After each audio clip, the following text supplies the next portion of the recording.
Hello? How's it going?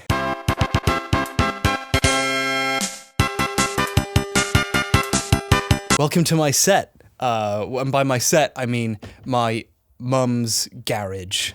It's a bit dark in here. Let's go over here. So this is what we call a boom mic. This is actually like a ridiculously over-the-top mic for what I do. It's the Sennheiser MKH 416. For a lot of the shots I do, the mic has to be quite far away to be out of the shot, and this mic is ridiculously good at that sort of thing. Probably one of the most expensive things I own. But I can write it off as a business expense, thanks to you. I shouldn't point with the mic, I need to use that. I normally have like lavalier mics, but I forgot to bring them because the set is not actually where I live anymore. Like 2 years ago, I moved out of my mum's house, and this stopped being a thing I could easily access. I had to make deliberate trips out to film on it. So yeah, that's why I have this. So people might not know what a boom mic is. It's just like the mic. Normally you have one of these, and it's just out of the shot pointed at your mouth. And if you angle it correctly, it sounds way better than the onboard microphone of the camera. This camera has an onboard mic as well, which we're going to cut to now. You see, it's much harder for you to hear what I'm saying than this. Sometimes I use a clip-on mic, but it's got its own problems because then people can see the mic, and that's not necessarily what you want visually. Like, I like to think that my videos have like this internal fiction that they're not really being recorded. They like exist in the mind of this weirdo. And if you can see the mic, it just feels a bit weird. It's like on TV, you can't see the mics they wear. That would be a bit weird, that sort of thing. So this is probably the last trip I'm going to make to my set. We're just about to film the interstitial parts of the War on Christmas video, because I filmed that a year ago and then didn't finish it in time for Christmas. So we have to, so we delayed it a whole year, and now we're going to film some extra bits to make fun of how long it took. So I figured, while we're here, why don't I take you on a tour of this thing that has been my home for a couple of years now. My beard and mustache are horrific. There's a couple of stray hairs that grow faster than all the others, because I'm an old man now. I'm 28, I'm dying. And I can sense the ones that are just a little bit longer than all the others all the time. I can feel them on my lips and mouth, and it's disgusting and horrible. But I'm keeping it like this. I'm not even cutting it the amount I would want to, because I think it'll be like a Santa type thing for the Christmas video. I think it'll be quite funny. So I cannot wait to finish filming this. I had to not film yesterday when I wanted to, and it's agony feeling all of this on my face. I hate it. I don't like things touching my face. I don't even wear headphones when I edit. I have to use speakers or earphones. I just hate things touching my face and ears, and I can feel the beard here on my chin. I cannot wait to just cut it down. It's going to be good. I'm going to keep the beard, but it's just going to be more manageable, I hope. I've had this for a while. I'm going to have to go through my pictures folder to see if I still have this. But this is one of my favorite props, of course, because it's the skull. I shattered my actual toy skull a while ago for a joke.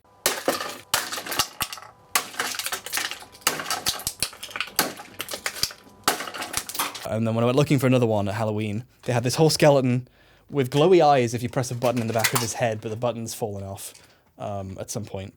So that was useful. And it's been a great prop just to have hanging around. I've never actually used it that much in stuff. It's always just been a background prop. I think I always intended to use it more for stuff, but mainly I got it so that when I bought it, I would have to put it in the passenger seat of my car as I drove home, because I thought that would be funny. And that was basically the joke. Like, I think I tweeted a picture of it in the passenger seat, and that was the reason I've owned this thing, and it's been a fixture in my life for years. For those of you who don't know, I have an intern, Rachel, who is maintaining social distancing right now, and yeah, just, can you sweat less as well? It's a bit much. For the vaccines video, which is hopefully going to be out at some point, I have a bit where I reenact a previous video and then a skeleton gets thrown at me. Climate change is real, obviously, and the deniers are wrong. Ah! And Rachel threw it, and one of the arms came off. So there's that. I will probably keep this as a fun prop just to have as a hand. That'd be kind of cute. Also, we did a couple takes of that, and the last one, Rachel really gave it some gusto, and just it actually smashed into my mouth. And the deniers are wrong. Oh! Oh! And I actually had like a little cut there for a while. Thankfully, that was the best take, so it was worth it, and that's the version that's in the video. So that's this very important prop in my life. Anyway, what's next? Holy shit, it just broke even more. I threw it away for a joke and the fucking thing Oh. Oh man, now he's actually useful. Now I could put him on like, I could like puppeteer him and stuff. This is great. I love when things break. Speaking of which, here's one of the lights I used to use. It's a knockoff of a photographic, like a picture thing. It takes really bad bulbs that are really cheap and really weak, but you put 5 of them in, and through that you can technically control the light by turning them all on separately, the switches at the back. And like with the softbox thing, it's okay. All my videos look slightly greener than they probably should because of this light not being very good. I'm going to throw this away because with the set being taken down... Oh, I need to explain why. So this was built in my mum's garage when I lived here. We put it up. It's great. And then I wallpapered it myself, as you can probably tell. And it's been great. And then I moved out, you know, and then I got a message from my mum saying, we're putting the house on the market, so you should probably wrap up filming stuff on this set because we're gonna have to get rid of it to sell the house. And I was like, well, shit. So I rushed to film some stuff, and then a massive global pandemic hit, preventing the sale of houses. Or so I thought, because somehow, despite not having taken the set down, my mum has managed to sell her house. So we've rushed out to like get all of this while it's still here, because this is going down, today's Sunday, and it's going to be taken down on Tuesday. And one thing my mum has given me is a black marker pen to draw a segment of this to keep, so that when they're done taking it down, they can like cut out a piece and give to me. So I will draw that on later on when we're done shooting the War on Christmas stuff, because I think having a square on it might be a bit too silly, even by my standards. There we go. So yeah, here are 2 boom poles. These are great. Check out my boom poles. What a great transition, Harry. So these are great. Well, they're not. This one is not very good. It falls down easily. This doesn't tighten properly, and it's always wiggling and falling over. This one is slightly better, and the screw size is just the right size for me to be unable to mount my good mic on it. So I've just had this lying around, intending to get the adapter for it and never doing it successfully, and this has been sitting here forever. So that's a fun story. Hope you're enjoying equipment chat. I've also got this platter, which I've used in a couple of videos now as just a means of having something on top of stuff, because it's fun. And over the course, I've always burned things with it, so it's slowly got this patina of like cooked sugar from the marshmallows cooked on it, and bits of burned paper and stuff. And it's dented too from being thrown against the wall, creating this. You can see it there.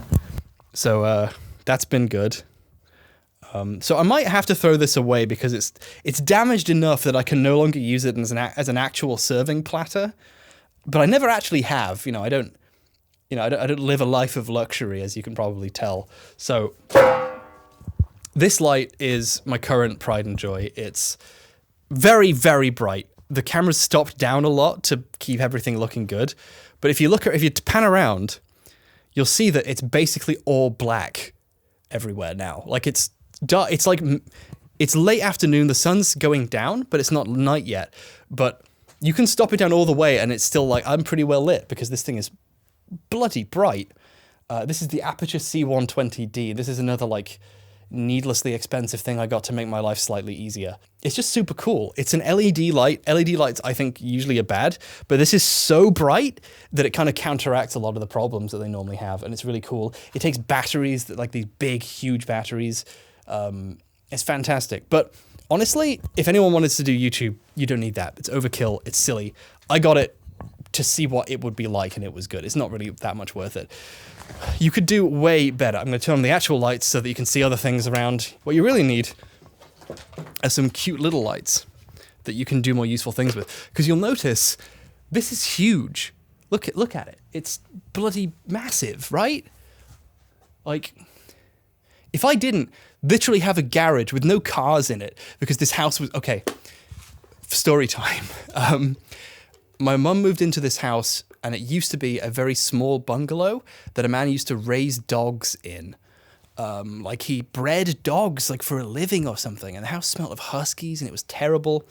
And basically my family tore the house down to the foundation and built a new house in its place. But in the process of reimagining the house into this beautiful thing, no one can park in the garage because the driveway's in the way now. Basically, when they redid the driveway, they redid it so that the driveway goes up horizontally past this, and there's enough space to park in the space between the driveway and this door, but there's not enough space to turn to come into the garage. So instead, this was just storage. This was just a whole bunch of boxes that I would just film around when I needed to film stuff for my videos.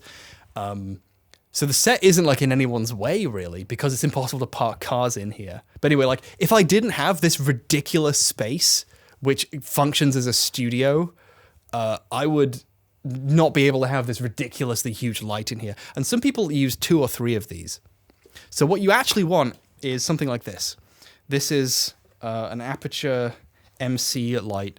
I've had one similar to this before, but these are like the good ones. And like, I blinded myself using this light once in a previous video. And I got this specifically for the very lazy reason that instead of having to manually plug them in and charge them, the case that the things of 4 come in has a plug on the side, and you can physically just put them in and they will charge wirelessly, and it's magnetic and it's beautiful, and I love this.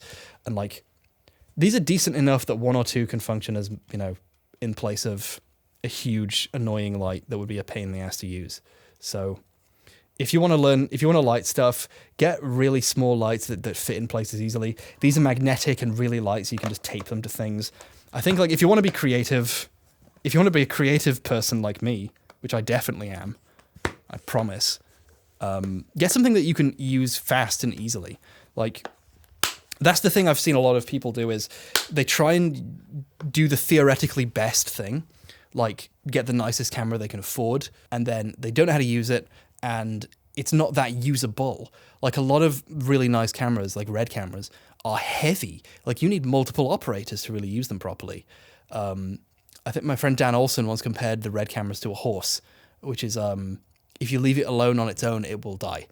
Like it needs operators to keep it alive because it's a nightmare that shouldn't have been invented. What you really want is something like a camcorder or someone who knows how to operate a camera that you could just use effectively. Like so many of my videos are out of focus because I made the mistake of thinking, well, I need the best possible lens. I need to just shoot it like this because that's the only way you can do it. And then I would get the focus bad. Get something cheap and that you can use creatively, and that's way better. I remember when they made Crank 2, they shot it on like prosumer camcorders, but because they were cheap as hell, the production could have like 10 of them on a rig and just fly around with it on a skateboard, and it was fine. And like that's the kind of thing you want when you're doing YouTube stuff. This light is ridiculous. I shouldn't have got this. It was expensive. I can write it off as a business expense, so that's fine. Now that I have to move it out, I have to keep this somewhere, and I'm gonna just use these. I guess that the secret to like YouTube stuff is be as professional as is actually useful. I think people get easily tricked into doing something that's not good for them creatively because they think it's the right way of doing things. One of the things that if you ever get into YouTube that you'll discover is that cheap light stands are the bane of your bloody existence. First off, ow, this little screw, that thing you see here, this screw head will fit a third of the stuff you have and nothing else. These will fall over at every given moment. This thing, if the mic is on here, it will just fall over. I have to like put sandbags on it to like weigh it down. And these things, if there's anything even remotely heavy on here, while you're tightening or loosening it, or if it's just a bit too heavy, if it just feels like it just gets loose. Like it just goes like that on your fucking hands. So I have like little cuts and bruises all over my hands from little, like my fingers getting caught in that as it goes down, or that dropping on me, or it falling on me or something like that. Like it's always designed to, these screw things, you need like adapters to get everything on them. It's a huge pain in the ass. Like it's just, these feel like they're built to hurt your fingers and fall over and break whatever's on them. So like if you become a YouTuber, the one investment I would recommend, don't get these. If you have a little bit more room, a little bit more money, and a desire for sturdiness in your life, get a C-stand. These are, let me check. They're like these. This is one. They curl up like that. They're longer, but they're fucking great. They do not fall over. This is heavy as shit and it's angled out. It just doesn't fall over. They're fucking great. And if you loosen it and something heavy's on top, imagine your hands there, right? It's on springs. It's on fucking springs. This stand is the most fun I've ever had in my life. Just like being able to put a thing there and know that it won't fall over as soon as you walk away. It's sturdy and great. I've got some weights in a bag just to make sure that usually end up having to put on these to stop them falling over.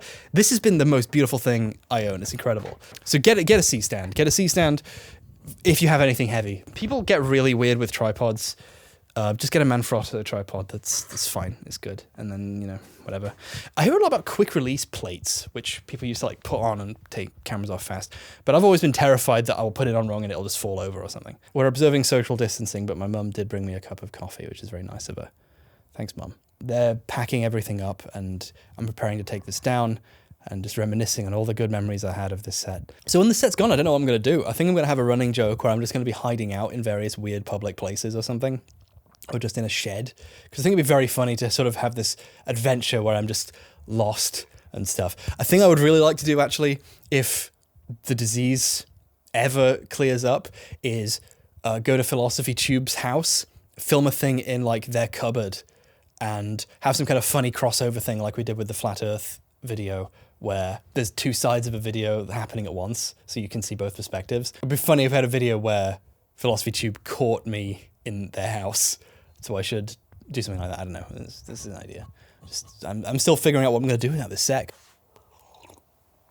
If I get any coffee on my mustache, that's just life.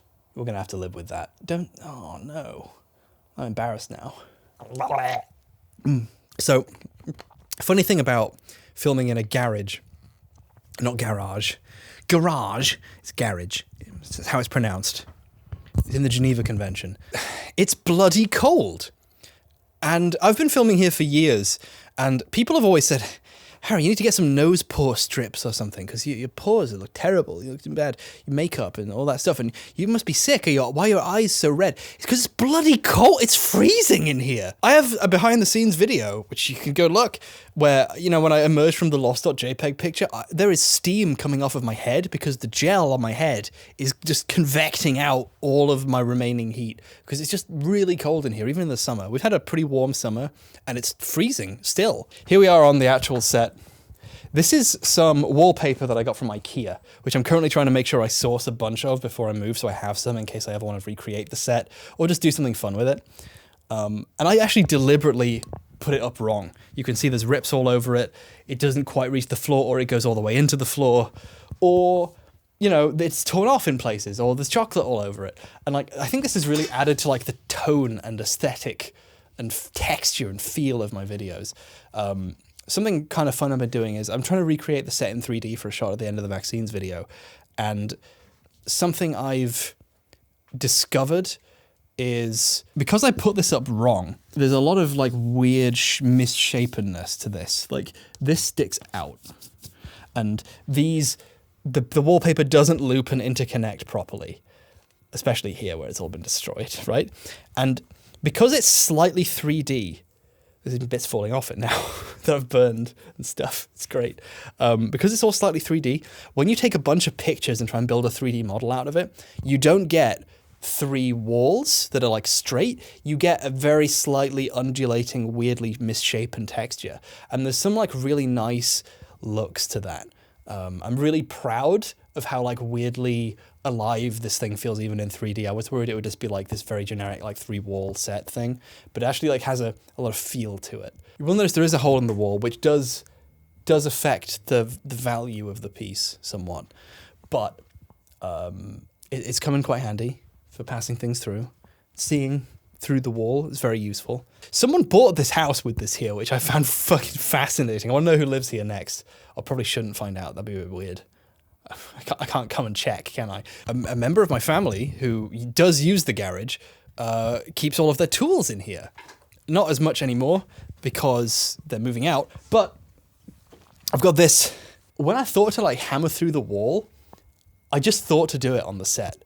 In fact, I have the footage of me seeing the axe and just going, me jumping around yelling, sell the houses to Who Ben isn't as funny. I should smash the wall. So I just ran around and did it.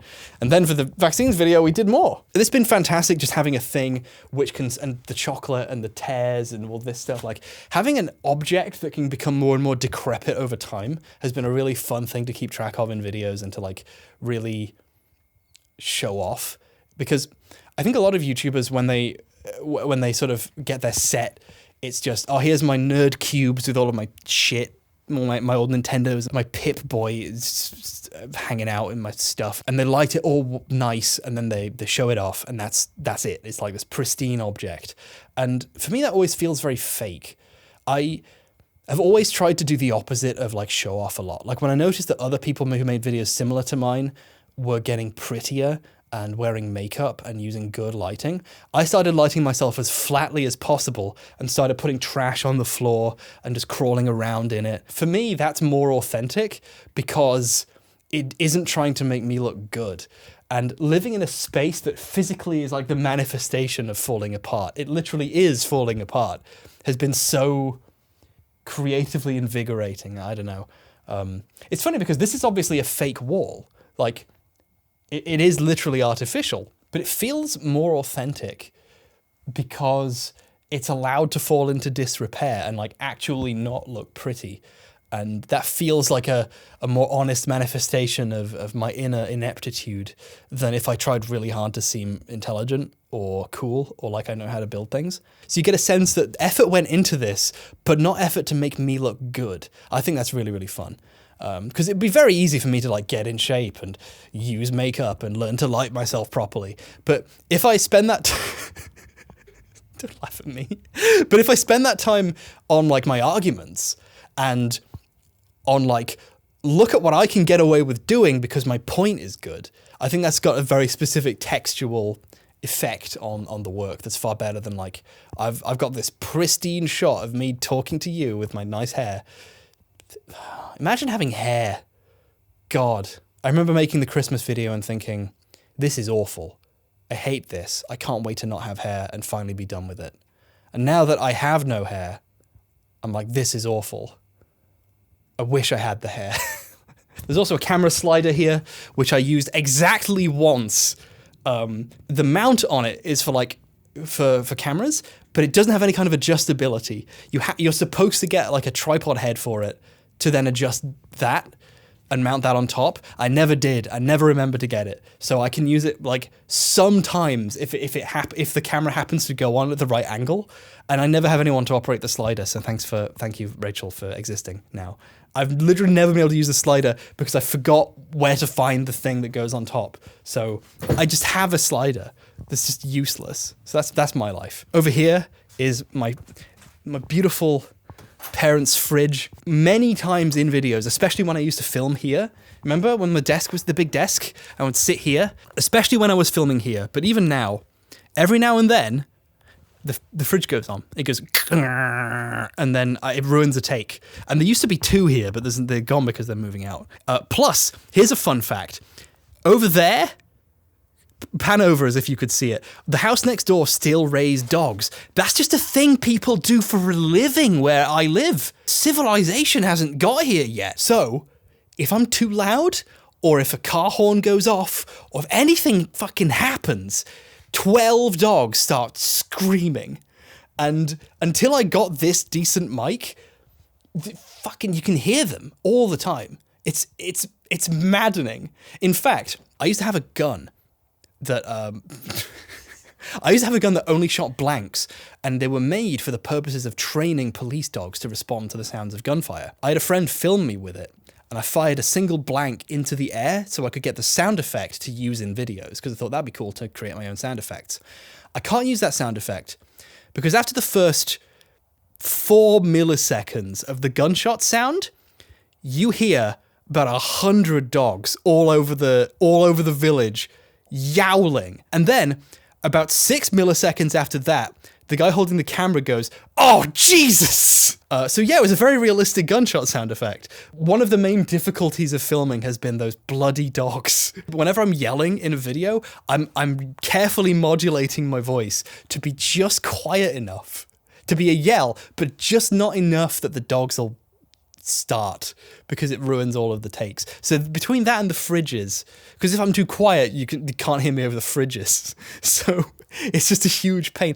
I don't even know why you need a fridge or a freezer. It's bloody cold in here. We don't chill beer here in the fridge. We put it on the windowsill in the garage because it's cold. Whoever did the electric in this garage didn't finish doing it. So if more than 2 things basically are using power, like the fridge, this light, and maybe some of the smaller lights, the power just shuts off, and I have to flip the fuse back. So multiple times I've brought a radiator out to not be bloody freezing when I'm filming. And the radiator has fused all the lights, and I've had to go and turn everything back on. Not only is it cold, it's impossible to heat up because the power will go out. This is a printer that my mum has had here for ages.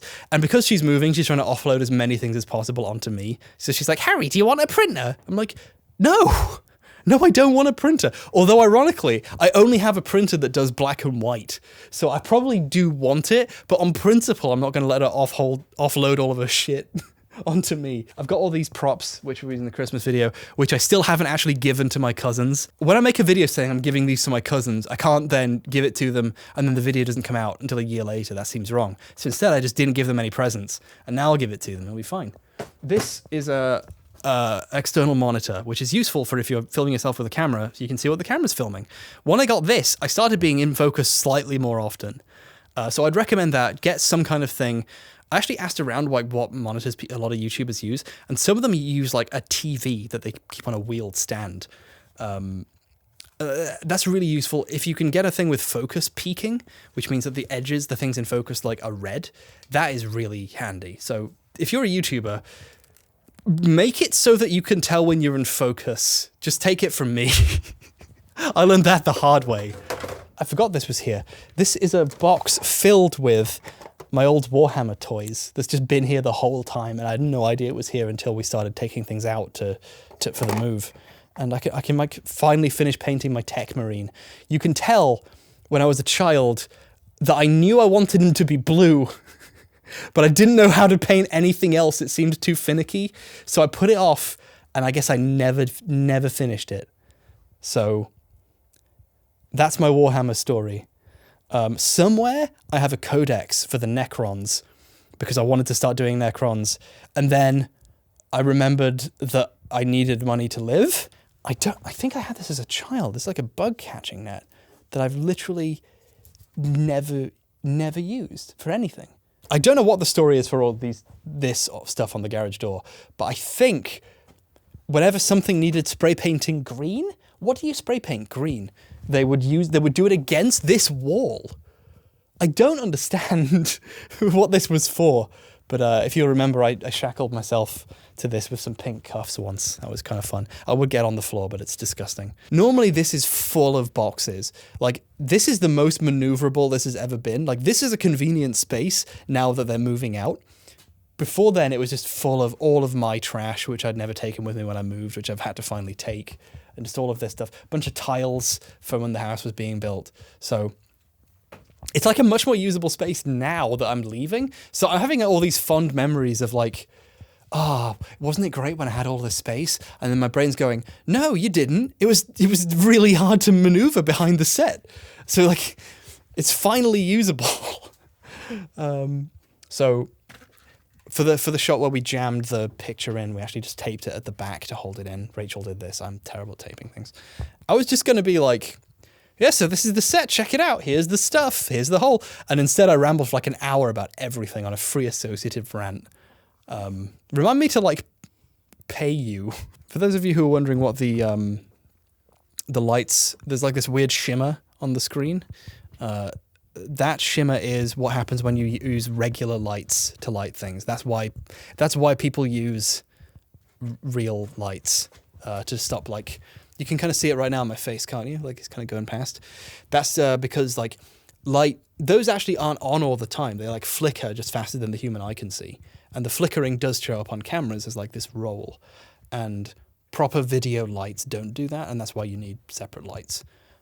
Also, they don't make people look particularly good. If you ever gone into a bathroom and looked in the mirror and thought you looked bad, that's because the lights in the bathroom are almost designed to reflect off the mirror and make you look ugly as sin. All lights seem to be made to do that for me, but that's neither here nor there. With proper lighting, you can theoretically make yourself look better than this. Is this like a bar stool? I don't actually know what this is for. Did I get this and then never use it as a prop? This is great. I don't want to leave now. I've been incredibly lucky to just have access to this place. I'm going to really miss this place. It's cold and it's a bit of a mess, but that really added to it. And I guess I owe a lot of my success to having this ridiculous space to work in, and it's kind of a shame that it's going, but yeah. Hopefully it's been fun to see that stuff and reminisce and just have me ramble about this stuff. It's funny how this is very ramshackle. This is just a garage with some walls in it, but at the same time, the only way to get more professional than this would be not worth the expense, considering that I make weird YouTube videos where I yell about video games and fascism. I don't know how I'm going to one-up this. I'm going to have to really pull out the stops. But in any case, thank you so much for watching this and for supporting my existence, because this is the house that you built. This is literally built. These materials were paid for thanks to you. And I hope I've put them to decent use. I've taken good care of it within reason. And it's taking up a lot of space in the garage, so can you come get rid of it now, please?